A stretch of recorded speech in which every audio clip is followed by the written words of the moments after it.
to be Parliamentary Secretary to visit many Indigenous communities across the country and see firsthand the events, the tourist sites, the experiences, the opportunities, the development opportunities, and community spaces that are bringing people together to enjoy nature, to enjoy food, to enjoy music, art, culture, and history.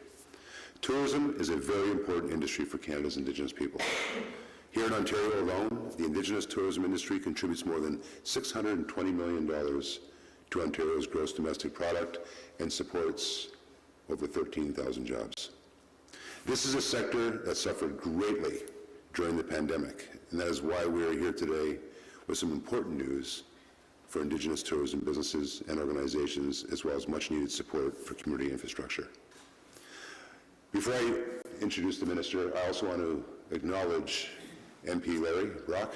Larry, it's great to see you here today. And I have to say to all of you, Larry does a yeoman's job up in Ottawa on the Hill, working on your behalf, especially for Indigenous services. It was just yesterday that we had a meeting with you and MP Vidal over many issues and services that that you're interested in and for your community, and I want to thank you for that involvement. It's very much appreciated.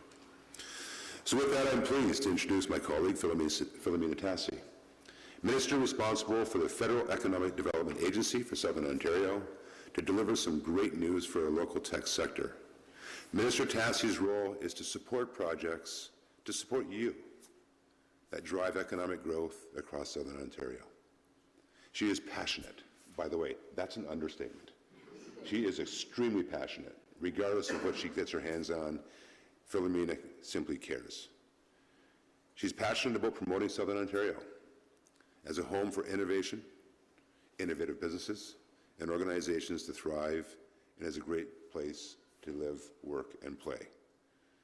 So to all of you, please join me in welcoming Minister Tassi.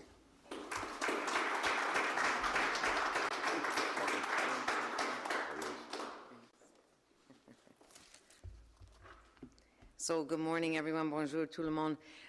Thanks, Vance, for that, that kind introduction. I'm fortunate to work alongside you. The tremendous dedication and commitment that you bring to your work is second to none. And thank you, Alicia, for emceeing today. Appreciate that. And Matt, Sherry Lynn, and the team here at Six Nations of the Grand River Development Corporation for hosting us, and those guests that have joined us today. It's so nice to see you here for this announcement. And I too want to welcome my colleague, Larry Brock, Member of Parliament for Brantford-Brant. Just as we were going into the House, Larry, yesterday, you were very excited to made the time to be here with us for this exciting news. So I'm pleased to be here in the beautiful Ashwegan on the Grand River. Six Nations of the Grand River is Canada's largest First Nations reserve and is the only reserve in North America where all 6 Haudenosaunee nations live together. As Minister responsible for the Federal Economic Development Agency for Southern Ontario, one of our main goals is to focus on investing in people to create inclusive economic growth across Southern Ontario and creating good, sustainable jobs for our communities. Complementing the National Indigenous Economic Strategy, FedDev Ontario works as a partner, advancing Indigenous economic development priorities across the region.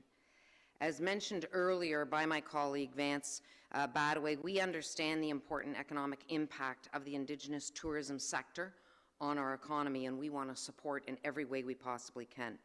We also know that a strong tourism sector and modern community spaces lead to job opportunities, growth for our Indigenous-led businesses, and strong economies and communities.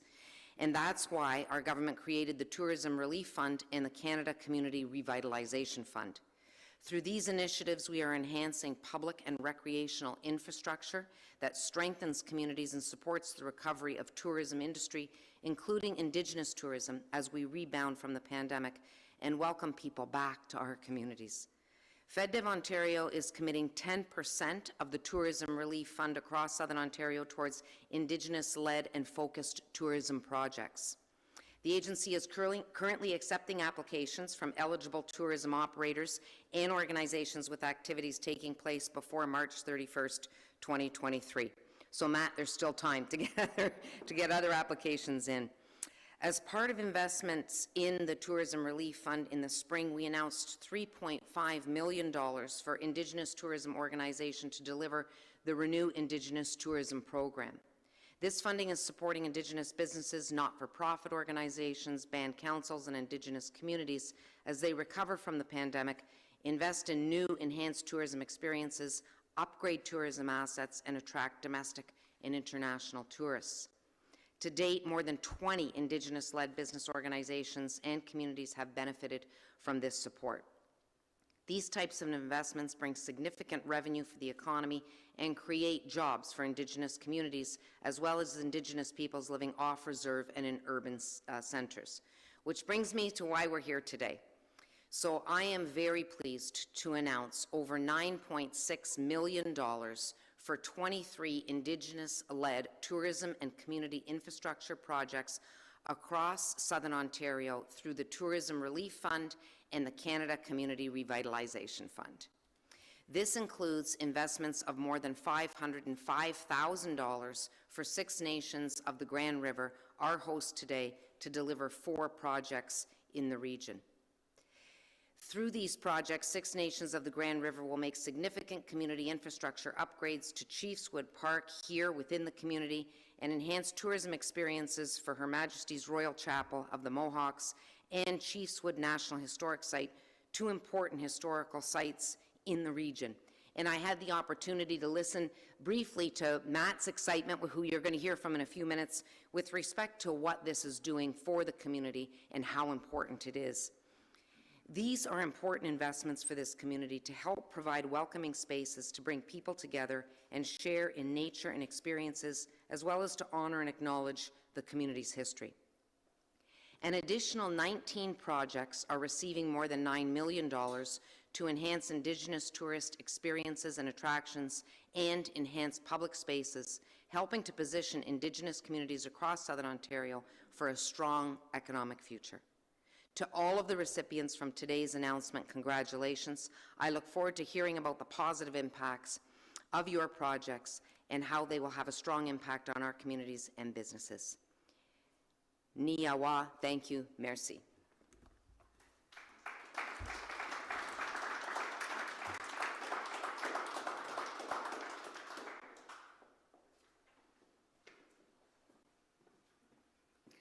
Thank you, PS Spadaway, and thank you, Minister Tassi, for that wonderful announcement for Six Nations and for all of the Indigenous-led tourism organizations and businesses who received support today.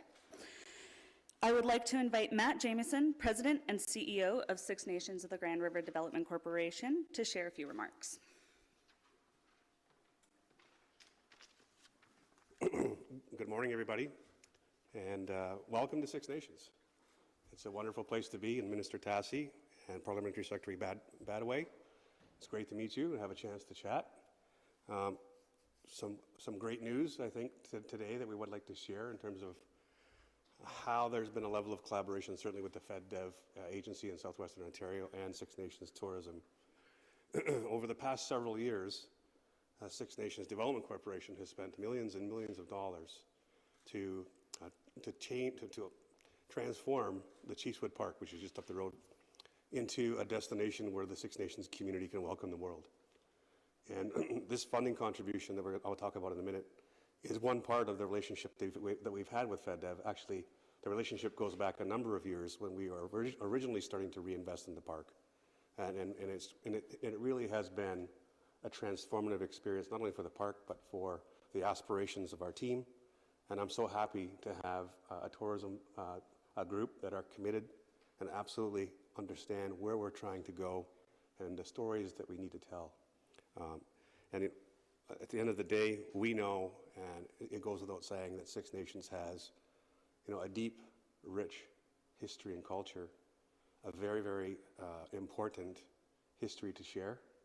And we also know that as we move forward in the pursuit of reconciliation, we have pride and determination to do things on our terms. Along the same line of thinking, we also know that that rich culture and history is something that we need to share, that we need to own on how that's shared, so that it's shared in an authentic way. Because we recognize that if it's not shared in an authentic way by us, somebody else will share it and it will likely be incorrect. And so we take that responsibility seriously. And that's part of the reason why we've invested in Cheesewood Park to where it is today and will become in the future, which is a destination to welcome the world. So we're extremely pleased to receive this $500,000 in funding from the Tourism Relief Fund and the Canada Revitalization Fund. You know, I think that authentic story is absolutely critical for us to share and champion, but everything costs money. And we have invested in the infrastructure and physical assets in the park, but programming costs money, and the investments that we need, we are funding, but it's great to see the Government of Canada step up and be part of that future, part of that solution. And so we're very, very appreciative of that funding.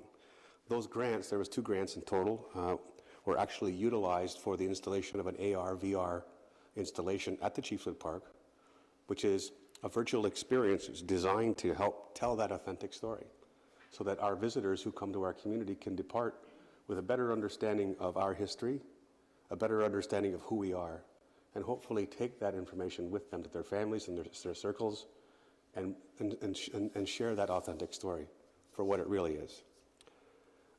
Funding has also been utilized to curate tourism teachings and programming in the park. And you know, as I said, I'm very proud of our tourism team and the Cheesewood Park staff on the level of effort that they've put in to transform the park to what it is today. I would encourage everyone to take the opportunity to take a drive through the park or come and stay with us for an extended period of time. We welcome you. We are also, with the funding, we are constructing a new pavilion, and I know our construction team is here, actually one of our guys who's leading the construction project. The pavilion will be a multi-purpose venue. The pavilion, one of the things I'm most proud about is the fact that, I mean, the funding obviously was a key initiator of how we can get this thing going, but it's actually being built by our people. It's being built 100% by our staff, and that's something incredibly to be proud of. And you know, we can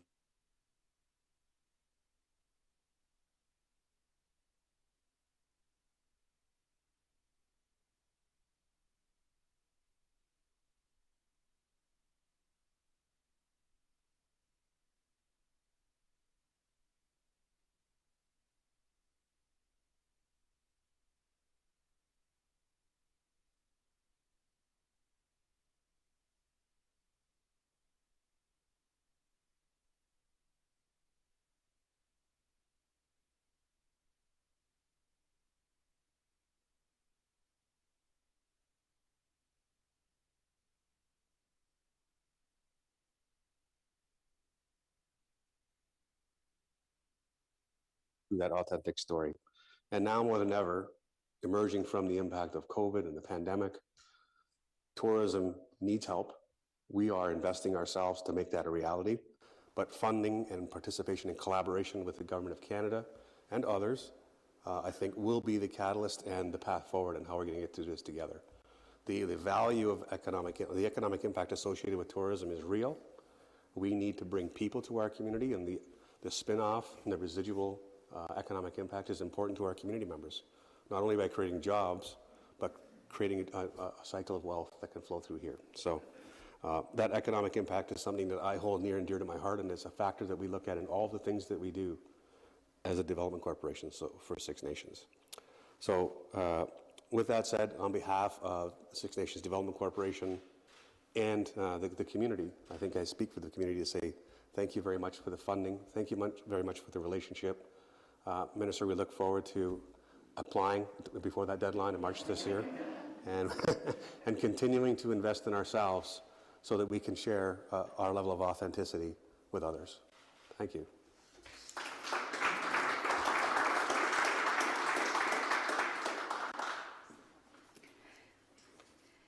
Thank you, Matt. I would now like to invite elected councillor Sherry Lynn Hill of Six Nations Elected Council to share a few words.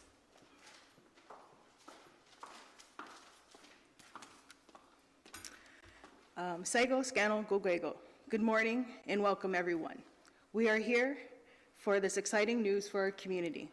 On behalf of the Six Nations of the Grand River elected council, we would like to congratulate the Six Nations Tourism Chiefswood Park in receiving these two much-needed grants from the FedDev Ontario.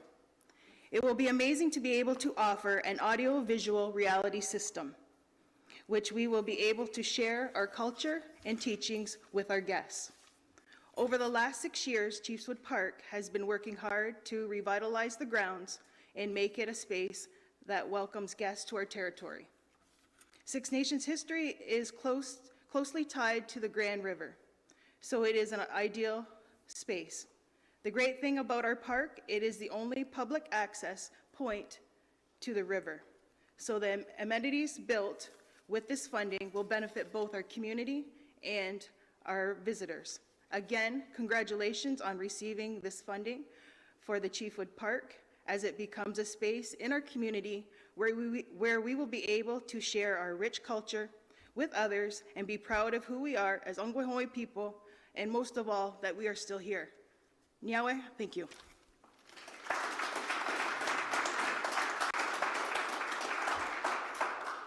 Thank you, Sherry Lynn. And once again, thank you, Minister Tassi, PS Badaway, and everyone who was able to join us today. I would like to pass it over to Edward Hutchinson, Press Secretary, Office of the Minister responsible for FedDev Ontario, who will be monitoring the media Q&A. I'd like to remind media on Zoom to please change your name to reflect which media outlet you are here representing. Following the media portion, there will be an opportunity for photos. Thank you.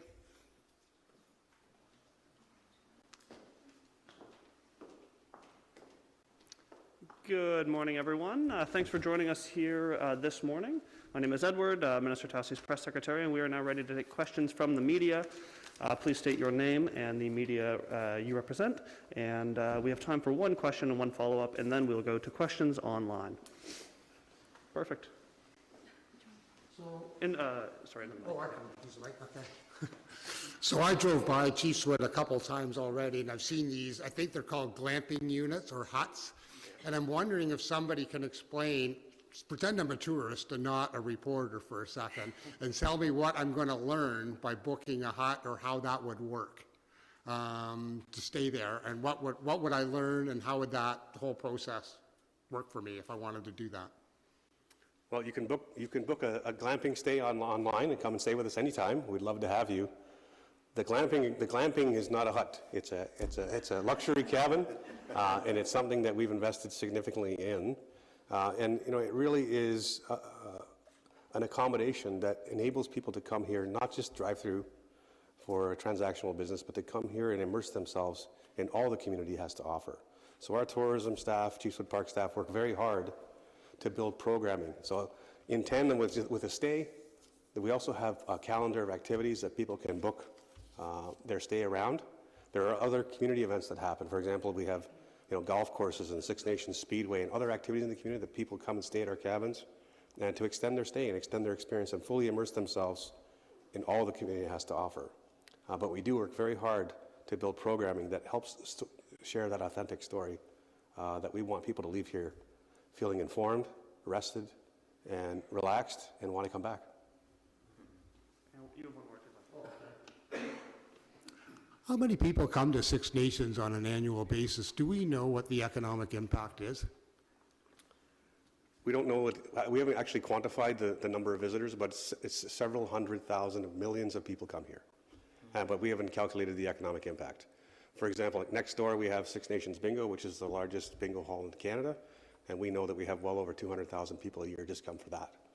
We have other businesses here. Of course, we're a very entrepreneurial community.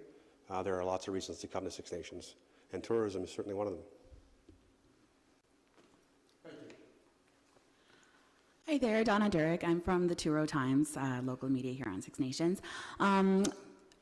Just this past summer, a really tragic fire happened. Longhouse, just up the road here, Guyana was burnt to the ground. They are trying to raise $1 million to rebuild that longhouse, and so far they've only been able to raise like $70,000. And they did bring hundreds of thousands of people to that longhouse to teach people about Six Nations. Is it a possibility that they can get any funding from this tourism initiative? Yeah, okay.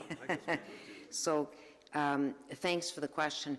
The Tourism Relief Fund is actually currently open, and we are receiving applications until the end of this month.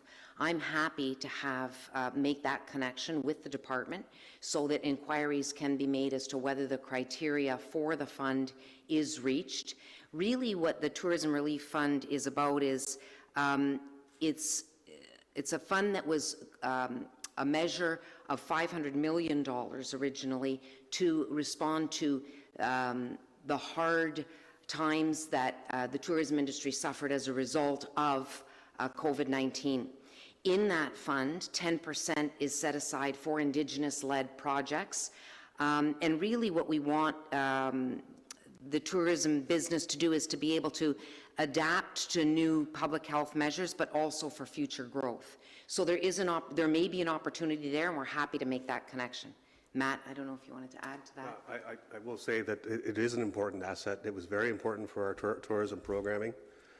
We would love to have that replaced. We're very proud that the Six Nations Development Corporation, through our trust, actually contributed several $100,000 to get it built the first time. It's unfortunate that it went through that tragic fire. It's an important asset, and we'd be more than happy to work with FedDev or government or any agency to help facilitate additional funding. It's okay. Thank you. Yeah, if I can add one more thing too, and I guess this is a message to Filomena more than anything, and the department, and it sort of is a continuation from Matt's comments.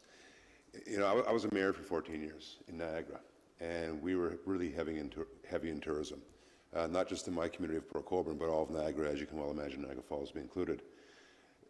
Tourism isn't just about things that you feel, see, taste, touch, the obvious things. Tourism is about the experience. It's about being somewhere and feeling it. And Six Nations offers that. Six Nations offers that experience, whereby you come here, and yes, you can see things, you can touch things, you can taste things, but most importantly is it just feels good being here. So when you have some of the investments that Matt and his team are making, and the Longhouse as well, to be brought back on board, that's an experience. So for all of us and all of those that are watching, to be a partner and really leverage the funds that Matt, the federal government, and others are bringing forward, so that way the future generations can have that much better of an experience here in Six Nations. Good morning, Hamilton Spectator here. Matt, you mentioned welcoming the world to Chiefswood, and I was curious where your visitors come from and how the numbers have been as we're getting sort of back into the swing of things. Yeah, well, COVID, of course, you know, by the time we constructed our glamping units, the pandemic hit. So it was a little bit of a rough ride to start with, but you know, it is being designed as a place where Six Nations welcomes the world. And we do have lots of interest from people around the world, Asia, Germany, Europe, that want to come and listen and learn about the history of Canada's Indigenous people. And so I couldn't give you a full diarized list of where they come from, but they certainly do come from around the world. With the pandemic, and as we've emerged from the pandemic, our primary market is really sort of the GTA folks who want to escape the city and come and experience the Grand River and all the things that we have to offer. So we're looking forward to a very, very successful summer period. Hopefully we don't have any more disruptions from pandemic-type activities, but we're looking to a very bright future in terms of how we can increase the utilization or occupancy percentage of all of our amenities. And I wonder, in broad strokes, I realize it's a big story, but in broad strokes, what is the story that you hope to share with people when they leave, and what do you hope is in their head when they leave Chiefswood? Well, so listen, I mean, there's so much depth of history and culture to share. It's not something that I would expect someone to come on a weekend and leave fully informed. What I would like people to come is learn what we can, or learn what they can over the course of a weekend, but more or less pique their curiosity, to leave with some lingering questions, and then go on a process of discovery for themselves, and spend more time, do research, and come back and ask questions, and we get into this iterative evolution of knowledge. And I think that that's ultimately what I'd like to see, is a more informed country around the Six Nations perspective. And it's a valuable and rich story that we need to share. Any other questions in the room? All right, we'll go online now. Thank you. We will now start the media questions online. Just a gentle reminder to please display your media outlet as your name. We have time for one question, one follow-up. If you could use the raise hand function. No questions online. Thank you, everyone, for joining us here today. That concludes today's press conference.